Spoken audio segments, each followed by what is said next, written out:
আসসালামু আলাইকুম গাইস, সবাই কেমন আছেন? আমি রামিম লাইফস্টাইল থেকে সেরিল্যাক্স বানানো দেখাবো। ছোট বাচ্চাদের জন্য সেরিল্যাক্স ঘরোয়াভাবে কিভাবে তৈরি করতে হয় সেটা দেখাবো। 6 থেকে 12 মাস পর্যন্ত এই সেরিল্যাক্সটা খাওয়াতে পারবেন। আর আমি এটা মিহি করে ব্লেন্ডারে কুটে নিয়েছি। এই দেখুন কত মিহি হয়েছে। আপনারা চাইলে আরেকটু আস্ত করে রাখতে পারেন। আমি মিহি করে কুটে নিয়েছি। এই জায়গাটায় ছোলার ডাল, মুগ ডাল, বুটের ডাল, আতপ চাল, ভাতের সেদ্ধ চাল, গম, কাজু বাদাম, কাঠবাদাম, চিনে বাদাম একটা মুখার সাহায্যে মেপে নিয়েছি। কিন্তু চালের পরিমাণটা একটু বেশি দিবেন। কেন চালের পরিমাণটা বেশি দিবেন কেন? ওই চালের পরিমাণটা বেশি দিলে বাচ্চাদের পেটে সমস্যা হয় না, খুবই ভালো হয়। এজন্য চালের পরিমাণটা বেশি দিয়ে সুন্দর করে ধুয়ে নেবেন। পরিষ্কার পানি না বেরোনো পর্যন্ত সুন্দর করে ধুয়ে একটা ডালার সাহায্যে পানিটা ঝরিয়ে নেবেন। 4-5 মিনিট রেখে দিলেই দেখবেন পানিটা সুন্দরভাবে ঝরে গিয়েছে। পরে আপনারা এটা রোদে শুকাতে পারেন কিংবা ফ্যানের নিচে শুকাতে পারেন। 5-6 ঘন্টার জন্য ফ্যানের নিচে রেখে দিবেন।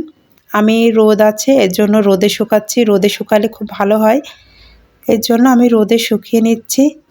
এই দেখুন কি সুন্দর ঝরঝরে হয়েছে। এখন এগুলো আমি হালকা আছে মানে শুকিয়ে নিব, যাতে এটা অনেক দিন আমি রাখতে পারি। তার জন্য এটা আমি অবরত নেড়ে সুন্দর করে শুকিয়ে নিচ্ছি, যাতে ব্লেন্ডার করতে গেলে একটা সুন্দর ঝরঝরে খুব সুন্দর হয়। এটা ফ্রিজে না রাখলেও চলবে। আমি এই জায়গায় কিন্তু খেজুর কিশমিশ দিইনি। কেন? খেজুর কিশমিশ দিলে এটা আঠালো হয়ে যায়, তার জন্য আমি এটা আলাদাভাবে বাচ্চাকে খাইয়ে দিব। এটা আমার ভাগ্নের জন্য বানাইতেছি। এই দেখুন আমি কিন্তু ভাজিনি, এটা কিন্তু হালকাভাবে শুকিয়ে নিয়েছি চুলার উপরে নেড়ে চেড়ে।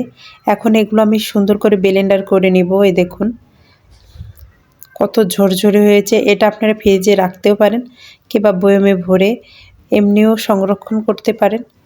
6 থেকে 12 মাস পর্যন্ত বাচ্চাদের সুন্দরভাবে খাওয়াতে পারবেন। রান্নার শেষে 3-4 মিনিট রেখে দিলে সেরিল্যাক্সটা ফুটে যাবে। তখন বাচ্চাদের খাওয়ালে পেটে কোনো সমস্যা হবে না। আমার ভিডিওটা ভালো লাগলে লাইক করবেন, সাবস্ক্রাইব করে দিবেন নতুন ভিডিও পেতে গেলে। আপনারা সুস্থ থাকবেন, ভালো থাকবেন। আবার ফিরে আসবো নতুন ভিডিও নিয়ে।